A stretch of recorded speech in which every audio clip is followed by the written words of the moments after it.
Good morning, I'm Ray. I will continue my talk about mechanical alignment.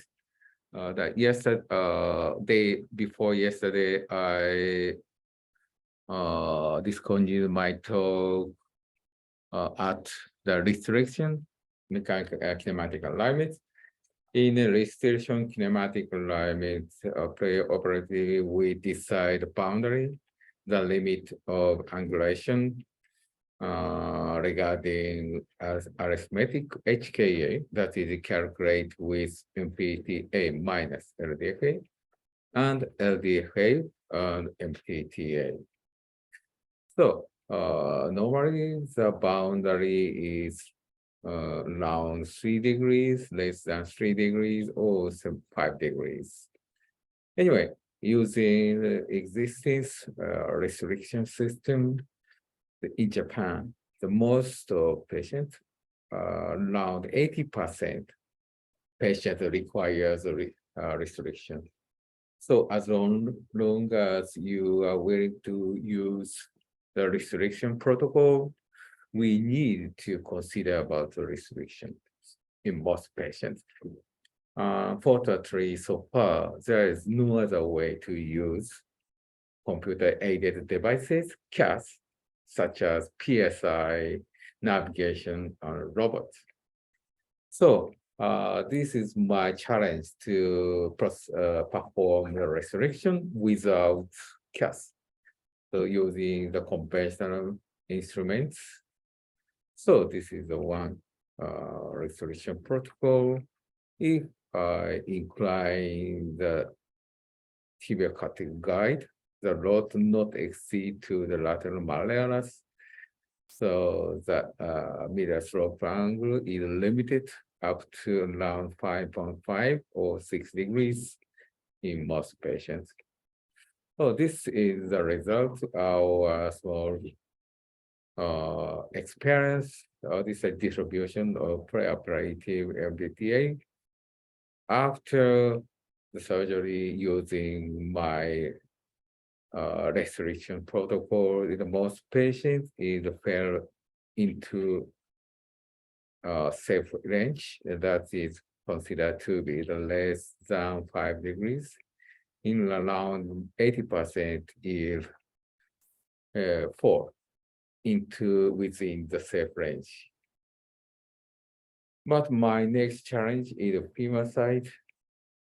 So in our patient, pre-operative distribution and the post-operative distribution of LDFA is similar because I have cut the distal femur naively following the patient morphology, patient bony surface. So using the paddle, put on the paddle medial side to the thicker one, 2 millimeter thicker paddle on the medial side, and lateral side is a flat paddle. But there is a 2 millimeter difference between medial side and lateral side. And put on the paddle on the articular surface and cut in the same thickness as the component. And normally that is a 9 millimeter in most components. Anyway, so it is understandable that there is no difference before and after the distal cut. But in fact, I believe most patients have the bone defect, bone wear, not only on the tibial side, but also on the femur side. But so far, it is quite difficult to estimate the amount of bone loss in the femur side. Anyway, so one idea is put on the paddle between the bone surface and paddle. It is our data using the soul bone. So it is very simple study in interpose the defined thickness of seam between the condyle and the paddle and measure the difference in change in LDFA in the every 1 millimeter incremental thickness. So then the curve is around 1 millimeter. Compensation is equivalent to the 1 millimeter, 1 degree change in LDFA. So it is quite difficult to estimate the bone loss. Using the kinematic restricted kinematic alignment concept, it can compensate the bone loss based on the bone boundary. So if I can manipulate not only the tibia side, but also the femur side, so we can we can do kinematic alignment, restrict kinematic alignment, RKA, using the conventional instrument sets. This is my challenge. This data is also submitted in a journal by Dr. Suda, is ex-resident of this hospital. Anyway, so to recognize the patient characteristics of the alignment, because as I said before, every patient has a native, so the patient own characteristic of the morphology. So for the lower leg, so the character is expressed as two main angles alignments. One is the wall leg alignment, so it's the Velas, neutral, or valgus. It is quite understandable. But in this time, so use the HKA as the arithmetic HKA. So this is the calculated with PA-TKA minus LDFA. So this is estimate the patient pre-disease alignment. There is several papers, so just this alignment is equivalent to the patient constitutional alignment. So using this one, this boundary is maybe it should be under controversial, but in most case, borderline is 3 degrees. More than 3 degrees are defined by Dr. Beremas in the original article of the constitutional balance. So limit is plus minus 3 degrees. In another one is joint line obliquity, JLO. That is calculated with MPTA plus LDFA. If this is a sum of MPTA and LDFA, and that means slope medially, that means is called as apex distal. That means the medially inclined medial sloped joint line, and small MPTA and small LDFA. In other words, very steep joint line. And it is joint line is mechanical. That means perpendicular to the kinematic axis. The JLO should be 180 degrees because 19 degrees and 19 degrees.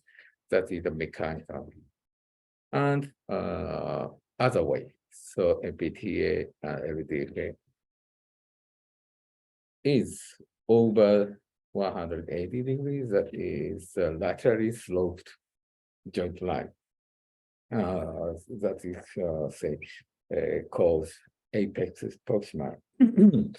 Combining the wall leg alignment and joint line obliquity.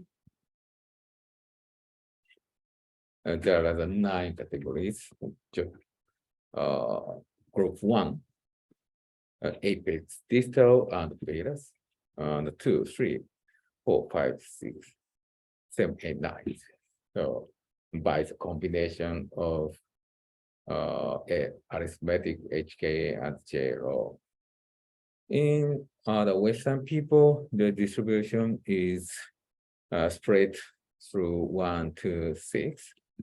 But in Asian patients, in Japanese patients, around 550 or 6% are concentrated into the group one because of more prevalent constitutional virus, especially Tibet that can increase the media throbbing of joint line of the breathing. So this is the calculation of this time calculation of HKA and JLO and Vedas, neutral, Vargas, and apex distal, neutral, apex proximal. This is our distribution. Is 62% classified as group one in Japanese patients. This propensity is similar to other hospital data. However, this is Australian data. Most patients have the media affected distal because this is quite normal because the average joint slope in medial joint space is around 3 degrees. So it is quite not natural and understandable that so apex distal patient are prevalent. But difference is arithmetic HKA. So most patients have the neutral leg alignment. This is quite different between the Asian and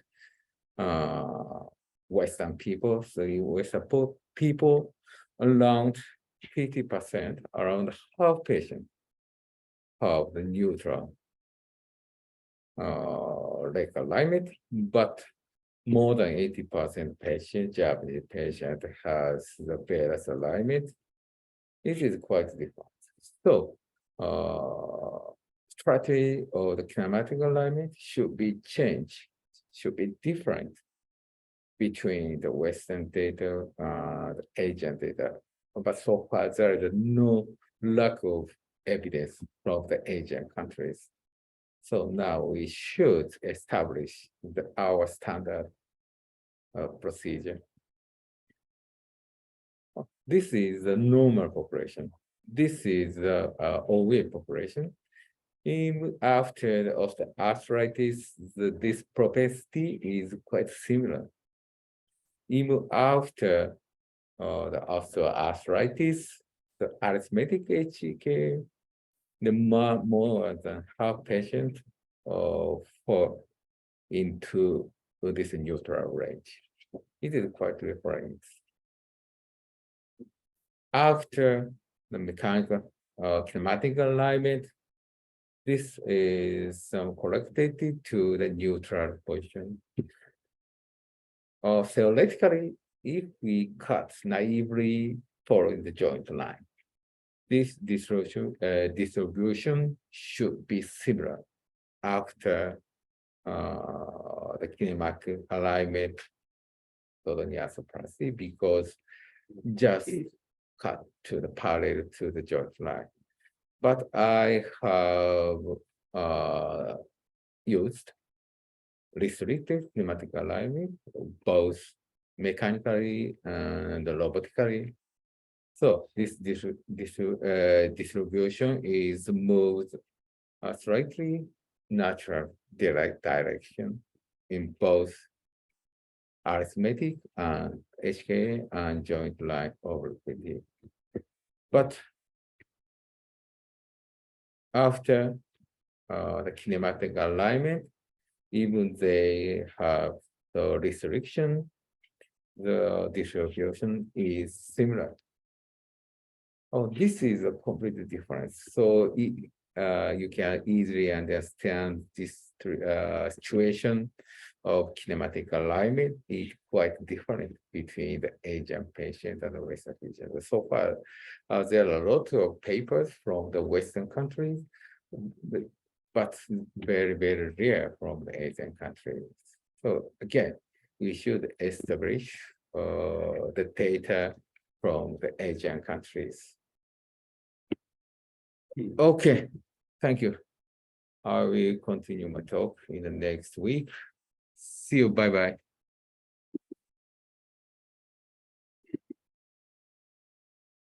はい。ということでございます。日本ではかなり、よう言うたら変形が多い人が多いから、もう、アメリカのデータ、ハウレスのがめっちゃ全然大丈夫言ってるけど、真に受けたら結構とんでもないことになるから、まあ、やっぱり